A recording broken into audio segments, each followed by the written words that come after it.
Hey guys, what's going on? Welcome to the show.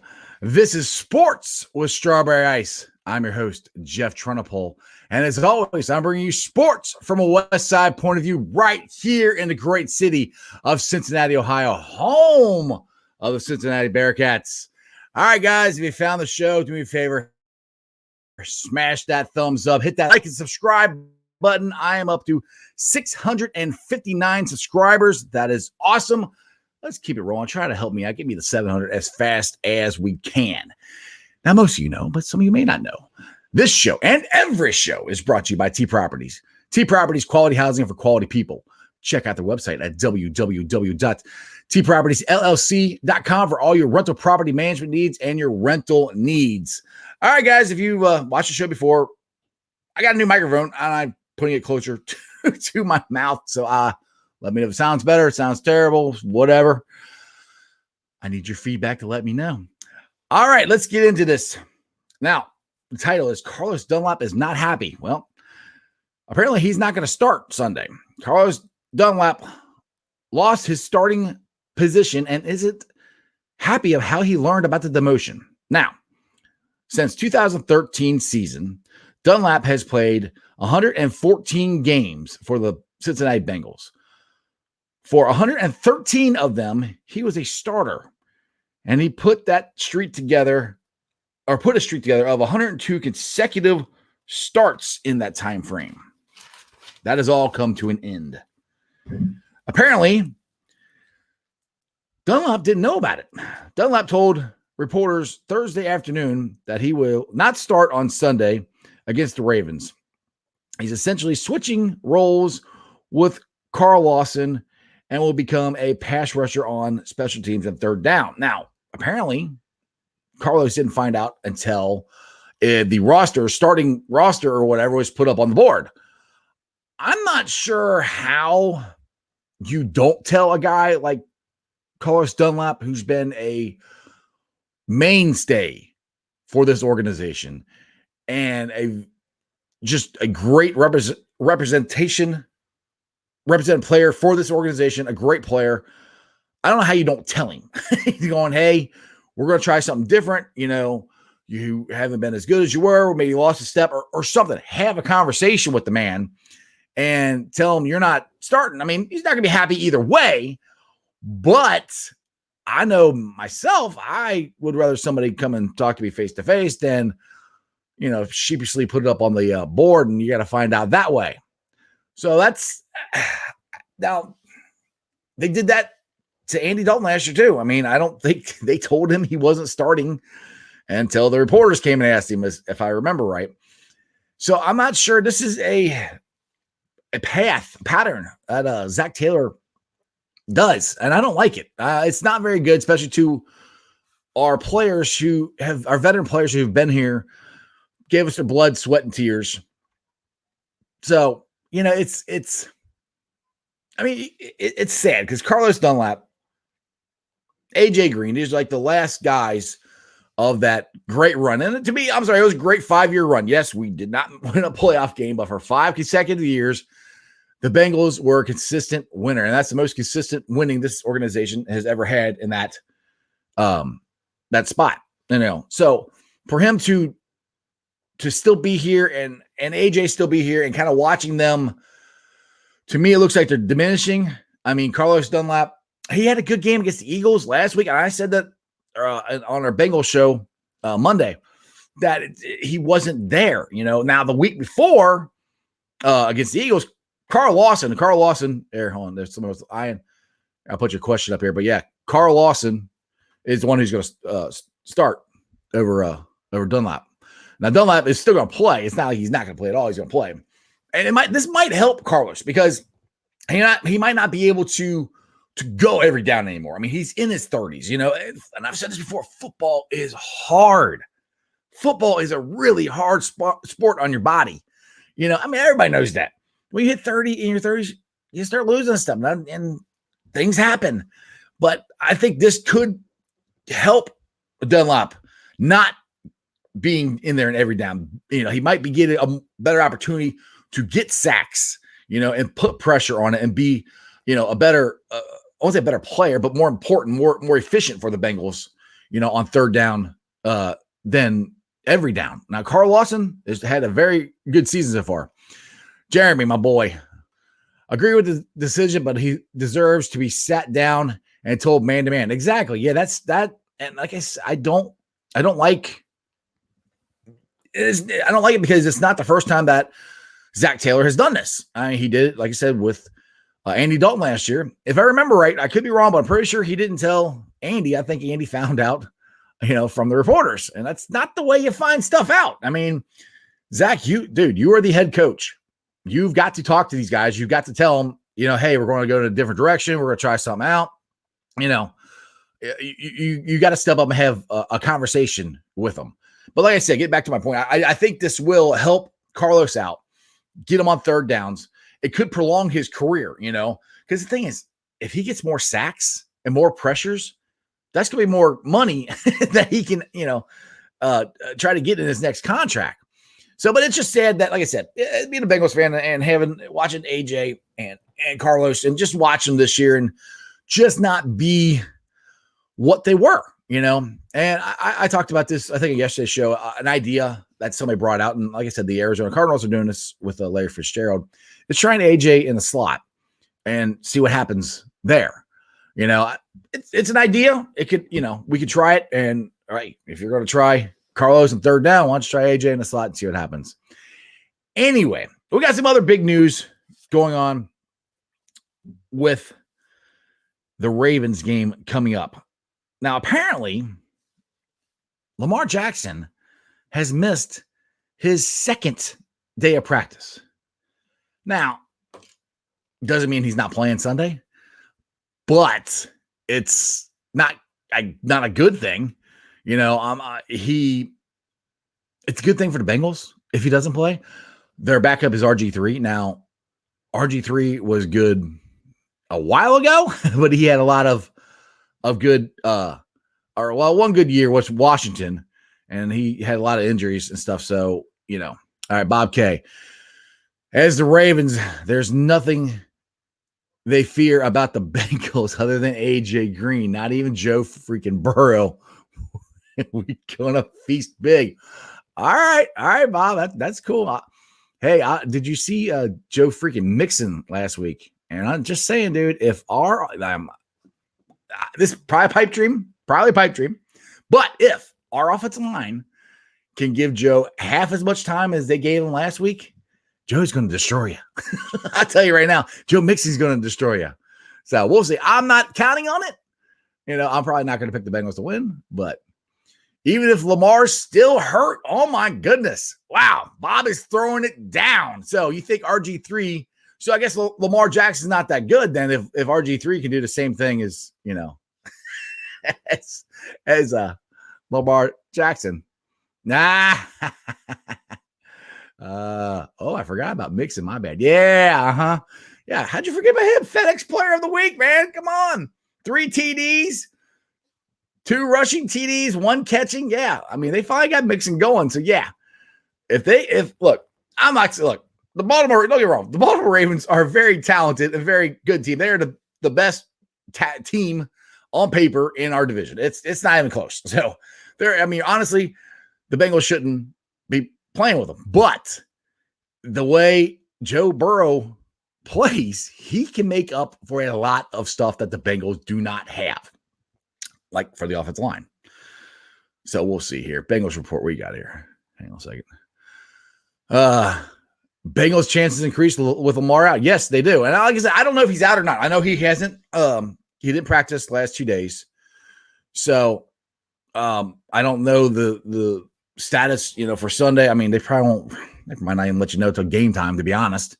And that's the other thing you got to look at it this way is if get back to the Carlos Dunlap situation. If you just bring him in on third downs, he's getting less reps, which rejuvenates his body. So hopefully he'll get more pressure on Lamar or RG3, who's ever in there. Now, the thing I like to see is for the Bengals and their rookie linebackers, they are going to have to step up. Hopefully Wilson is back, but I don't think he practiced because he still got a concussion. But hopefully our linebackers will step up because that's the reason we drafted him. It was for Lamar Jackson. Hey, you are stating a few facts, I must admit. Well, thank you, Bob. I try very hard, but I'm out, dude. Like I said, I'll be surprised if we beat them. I will tell you that right now. I'm trying to be as honest as I can. I'll be surprised if we beat them. I mean, Hubbard and Lawson are playing better this year. Yeah, I mean, that's the thing. Both of them have played good. I mean, they've had really good games. They haven't been consistent at it, I think. And that might be because Carlos has taken, a lot of snaps and he hasn't been able to do what they've done. And Carl Lawson had a great game against the Eagles. That was his best game, that I've seen him play. And Hubbard, he's been hit and miss, so that's where, hopefully if Lawson and Hubbard can come off the edges, we can get like we had when we went to 5 straight playoffs. We had Michael Johnson, we had Carlos Dunlap coming off the edge. We had Geno going up the middle, but Geno Atkins, I don't think is practiced again. So it's not looking too good for him playing. Despite all the trash talk, I respect you and your growing channel. Keep it up. Thank you, Bob. I try very hard.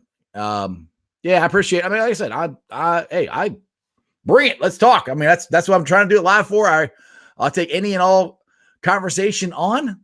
I enjoy it.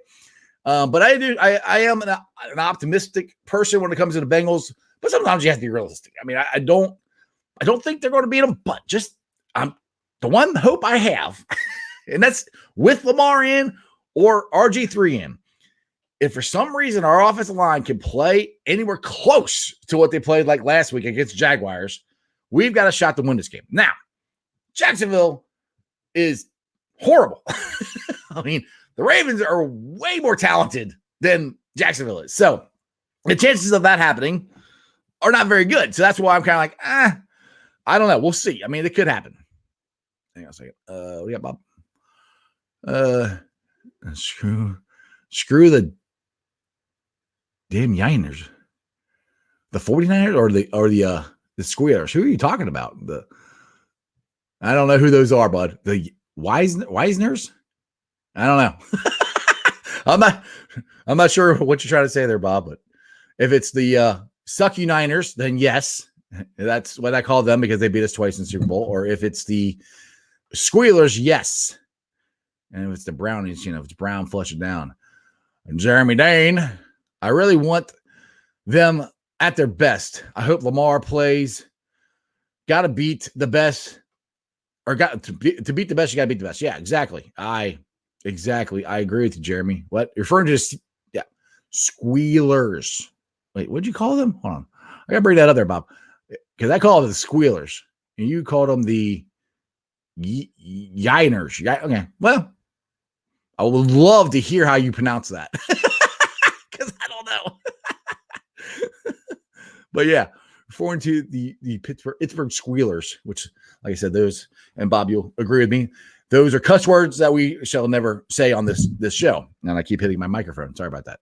So anyway, like I said, I hope the Bengals win. I think it's going to be a very tough thing to do. But the thing is, Joe Burrow, if he's able to spread them out, and that's one thing he said in his press conference, that he likes, spreading, going 5 wide and spreading these guys out because it makes it easier for him to figure out what the defense is doing. They have to declare earlier. Now Baltimore is going to throw everything at him in the kitchen sink.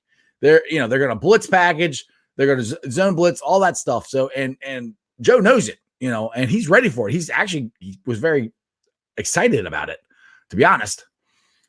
All right. Bengals report. Jordan Evans had a sack and a pick.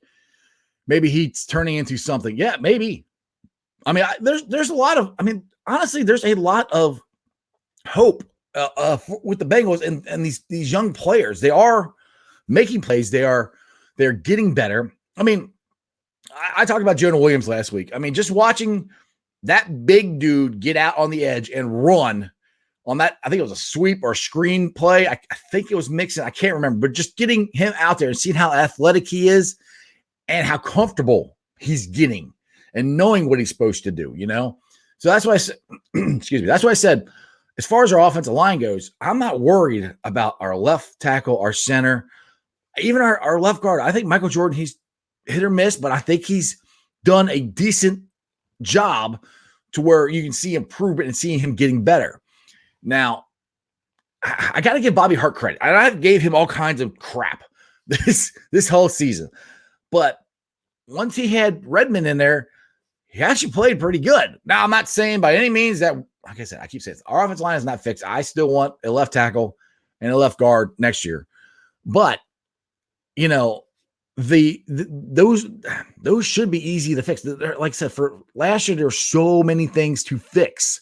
You know, you can only do so many things. Now, it was me, when you draft a number 1 pick overall, I think you should fix the line. So, yeah, instead of linebackers first. But anyway, all right, sorry. Bengals report.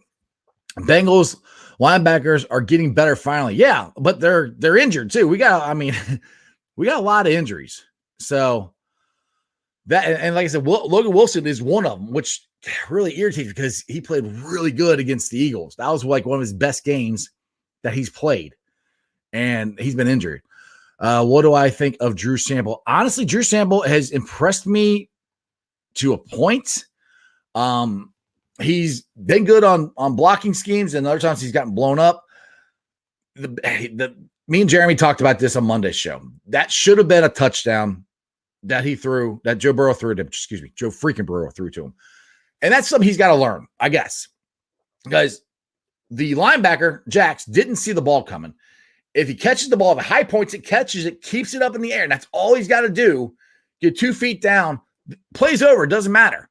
So that is something that Sample has got to work on. But I've seen him make catches. I've seen him do stuff where, you know, he's getting there. You know, is he a guy that we can rely on? Is he going to be an all-pro? I don't know. I would like to, you know, draft some more people. I wish Uzama was still, you know, playing. Losing him was big, but I do like him so far. Redmond, Hart would make, but yeah, great backups. Exactly, Jeremy. Yes, I would take them as backups. Yes, I mean, honest. That's to be honest. I would rather them be backups, and because that's the thing too. People always keep talking about we got to replace Bobby Hart. We got to replace Bobby Hart. We don't have anybody to replace him. So if you keep Redmond and you keep Hart and you are able to draft a right tackle and maybe sign a guard or get a guard in the second, third. I mean, guards you can get in the second, third round. You can find those. You know, if you can do that in next year's draft or next year's free agency, then that makes Redmond and Bobby Hart backups, and that makes Fred Johnson a backup. Who, yeah, I know I banged the drum saying he should be the right guard, and I was way wrong with that. That was, yeah, he has not looked good at all, but I think could be a good backup because he can play guard and left and right tackle, you know, in spurts. Is not somebody you can rely on. So it's going to be interesting to watch how I want to see how Carlos Dunlap responds. I know he's upset. Hopefully Zach will come and talk to him and they'll smooth this over. But I want to see how he responds and how it affects his play. You know, like I said, the less reps, the less wear on his body, the more chances that, you know, third down, he's, you know, pinning his ears back and he's going after that quarterback. I think it's a good move. I really do. I don't like the way they did it. You know, I think that's not classy at all. But I think it's a good move, and I think it'd be interesting to see what happens there. Oh, we got a question. Adenijai, yeah, I've done giving up on Adenijai. I don't know. I agree with you, but I mean, honestly, the way Redmond played last week, we're going with the same 5 guys. I mean, the way Redmond played last week, we're going with the same 5 guys, unless something happens.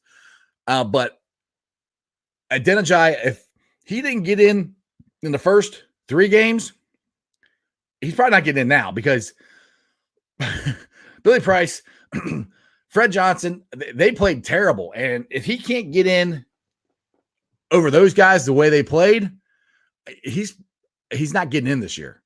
So I don't know why, but, you know, what's up, Dennis? How you doing, buddy? Like I said, I would love, I've said that before we signed Redmond. I mean, Redmond was, they released him. They released Redmond. Nobody in the NFL picked him up. The Bengals picked him up, put him on the practice squad. So he went from the practice squad, jumped over Adenijai to start. So that tells you something. The coaches don't think obviously the coaches don't think Adeniji is ready to go. I have no idea. I haven't heard anything about him. So I heard stuff in training camp, but nothing really since the season has started. But like you said, right now, after the way the offensive line played last week, you go with the same 5 guys. And that's one thing about offensive line. If you can keep the same 5 guys, the cohesiveness helps. It gets a lot better. You know what that guy on your right or left is doing. You know he's going to pick that guy up. That's coming up the middle or whatever. All right, Jeremy. Got to be back to work. I'll see you tomorrow on Bengals Ravens preview show. Who day? Exactly. Yeah, guys, we are going to do me, Jeremy, and right here's my boy, Mike Kyle Jr. He's going to be on the show. He had a family emergency last Monday, so he should be on the show tomorrow. We're all going to be on there, and we're previewing the Bengals Ravens game. Injury reports will be a lot more in depth on that because we'll be a day closer. We can find out about Lamar Jackson and see what's going on there. Now, I have a question. Have you guys seen, I posted this on Bengals Nation and on Sports Strawberry Ice. It's a Netflix series, The Grind or something like that. Anyway, Chad Johnson was on there. And the headline was 9 to 85, 9 to 85. So they interviewed, and they had Carson Palmer on there. And Carson Palmer, honestly, looked like either a mountain man or a homeless guy or something. He had a big old beard and his hair all messed up, and I'm not sure that's the kind of look you should have when you go on TV, but that's what he did. Anyway, so they, said, hey, good job, 9 to 85 back, which I love 9 to 85. That was a great, combination. I just think it's interesting now that Joe Burrow is here and Joe Burrow is thriving and the Bengals look like they are going in the right direction. That all of a sudden, all the stuff that Carson Palmer said, I want to leave. Remember, he wanted to leave Cincinnati. He went out of here. And then he talked about how bad the organization is run and how this and all that. And now, I can be on TV. I can talk about the Bengals. Yeah. Let me do that. I just thought that was kind of interesting that, he didn't say anything bad, about the Bengals. And it's all kind of stopped since the season started. What up with AJ Green? Is he the rotation guy now, or is he a starter? I don't know. I mean, I'll put it this way. I read something yesterday that, we're all getting on AJ, but he is second on the team in receiving yards. I didn't know that. That was kind of surprising to me. So, like I said, I don't think AJ is playing as bad as people think he is. He's just not the AJ that we are all used to. He's not making the spectacular catches. He's not, outrunning guys. That stuff hasn't happened. That's where I'm saying try to get him in the slot and see what happens there. But, he is second in receiving. That could be a better. They could have be better with that situation. I'm not sure, LaShawn, which situation you're talking about. I've talked about a lot of so. It was with Dunlap. That's the biggest thing I've been talking about. Dunlap going on third downs. I'm assuming that's what you're talking about since that's the conversation I've had here. I just text back and clarify, please. Excuse me. But yeah, the whole getting back to Carson Palmer.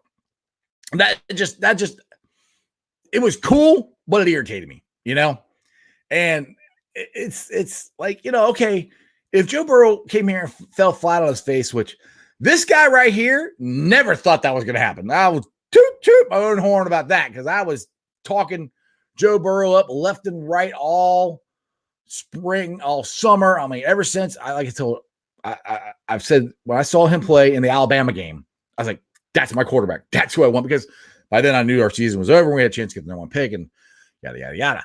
So, but for Carson Palmer to come out, and he would say, the Bengals are a bad run organization. I asked for them to give me things and they wouldn't do it. And I asked for this and they wouldn't give it, which Dan Horde called him out on that and said, you're wrong. You asked for Terrell Owens and Mike Brown went out and got you Terrell Owens. So don't come cry me a river. So And he just comes back, and now he's on there and looks like a mountain man, and him and Chad Johnson are on there, 9-85, and it's all big one happy family. And I was like, why are you talking crap about the Bengals before? I don't know. Makes no sense to me. But other than that, he wants to be on TV. Yes, Mike, you will definitely be on the show tomorrow. That's awesome. All right. So anyway, that was just a tidbit of information that I thought was kind of interesting. Now, this is UC football news, which kind of sucks. I mean, if you guys, Joseph DeGuara, he was a tight end for the University of Cincinnati last year, and he was a very good tight end for us. I think he was a 6th-round pick for the Green Bay Packers, and unfortunately, he had a knee injury, and his season is over. So that just stinks for Bearcat fans. I mean, he was actually a guy I wanted the Bengals to try to take a chance on and draft, because somebody asked me about Drew Sample. I think he's doing good, but I still think we need to address the tight end situation. And one of the guys I wanted them to address that was DeGuara, because he's a Bearcat, and I love my Bearcats. And hey, the last time the Bearcats had a tight end get drafted, it was pretty good. I think his name's Travis Kelce. You might have heard of him. So anyway, we'll see there. Let's see what we got here. I got another question here. Hi, Chief Jeff. What's up, Jackson? I'm a chef or chief? I don't know. I got another question here. What's going on? AJ is having a hard time, getting space. Yeah, he is. And that's what I said. It's like he's making catches, but he's not doing, he's not doing the spectacular things, and he doesn't have that burst that he's had, for 10 years or whatever. And like I said, he's been hurt. I mean, he had a foot injury last year, hurt his hamstring this year, hurt something the year before that. I mean, he hadn't played an NFL game in a year and a half until this year. So, all right, Dennis, what do you got here? Do you think the Bengals, why do you think the Bengals don't go in spread offense from the start to finish? Because your ball can shred any defense if he has a spread. Anyway, okay, yeah. Why don't they spread them out from beginning to end? Basically, is what you're saying. Well, now Burrow was actually asked that in the press conference, and he said we go with what the defense gives us. If they're letting them spread it out, they will. And he goes, and it's also if the offensive line, let them have it, or gives them time to do it. So it just depends on the situation and what they're doing. I do think moving forward, as long as their offensive line holds, I think we're going to spread them out more. I do think that's going to be more prevalent in the offense. Yeah, my bad. Okay, yeah, you're talking about Dunlap. Yeah.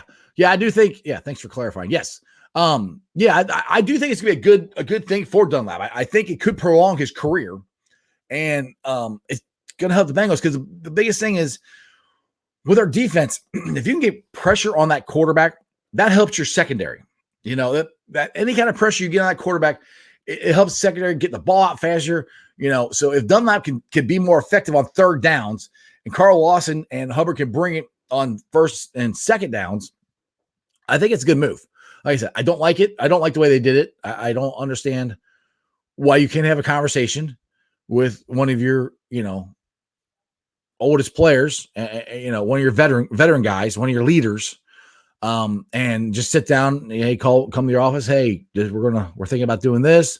Just want to let you know. I wanted you to hear from me first. But Zach didn't do that. And like I said, Zach's done that before. Those are things, to me, you cannot do. You as a head football coach, you have to sit down and talk to your players about that.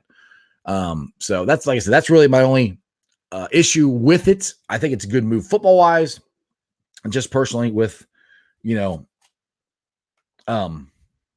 relationship that he has had with the organization, the years that he's given to the organization. He deserved to hear it face to face, and not see it on the board. I mean, I don't know.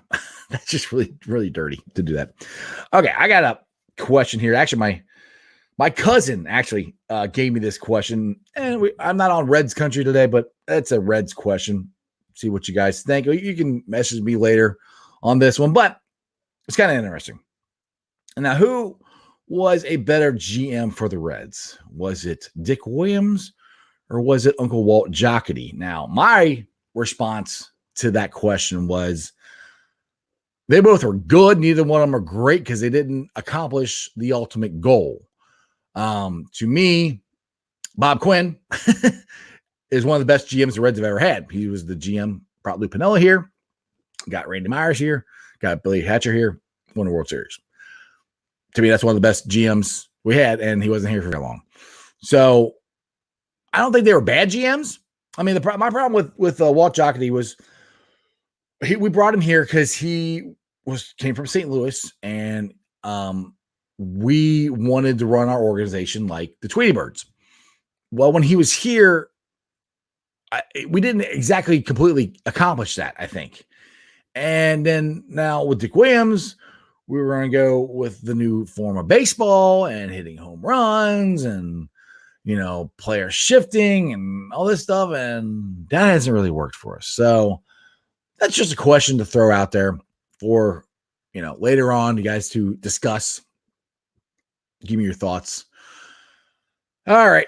So tomorrow, like I said, we are going to be doing the Bengals preview show, Sports with Strawberry Ice, and Bengals Nation. So make sure you guys tune in for that same time, live at 5 o'clock. My boys Jeremy and Mike will be there. Whatever happened to Gio Bernard? Nothing, Bob. He's been playing, dude. He actually had he didn't have as many carries as I thought he did last week, but he had 2 really good plays. He had 2 carries for 20. I got it written down somewhere back in my notes, 20-something yards, but they are using him more than they have in the past. And I like that. Not as much, still not as much as I think they should, but if this offensive line can hold, like I said, they can do more stuff. So the offensive line holds, I think you can do more things with Joe Mixon and with Gio coming out of the backfield. So it's exciting what looks like is going to happen with the Bengals. But like I said, the real test, Bob, as you know, is going to be Baltimore on Sunday. We going to get it on. Let's go. All right. Get to my Facebook groups here that I help run. They are Bengals Nation, Reds Country, Bearcats Country, and Cyclones Country. And I ask you guys to follow me, Sports with Strawberry Ice, on all my social media platforms. I am on Facebook, Twitter, and Instagram. I will be putting this up on the podcast later on. So if you guys want to hear it again or tell your friends about me, make sure you get on there. I'm on Podbean, Anchor, Spotify, pretty much wherever you get your podcast, and give me a 5-star review. I would greatly appreciate that. Like I said, we are at 659 subscribers. I'm inching my way to 700. Try to get that rolling. Just make sure you guys, if you guys are on the Facebook channels, do me a favor, go to YouTube. It's under Cincinnati Sports with Strawberry Ice, or it's just Sports with Strawberry Ice. It doesn't cost you anything. Just go on YouTube. You got to get yourself your own, not a channel, but so you can watch videos or whatever. It still is free. Go on there, like, subscribe to my channel. And every time I go live or every time I do a video, because sometimes I'll do a 2-cent rant or I'll do other silly things, it'll always pop up so you always can keep up with all the content that I have going on. Other than that, I can't wait till tomorrow. We're going to have Zeke of the Week. So, Mike, Jeremy, throwing it down. You guys got to give me a Zeke of the Week. I haven't told them that yet. But Zeke of the Week Friday is tomorrow. We're going to remember to do that because we forgot last Friday. Other than that, I had a wonderful time talking to you guys. And I'm trying to get my banner. I keep forgetting. I want to end this thing, and then I got to get the credits. Let's try this again. Other than that, that's just sports, baby. See you guys.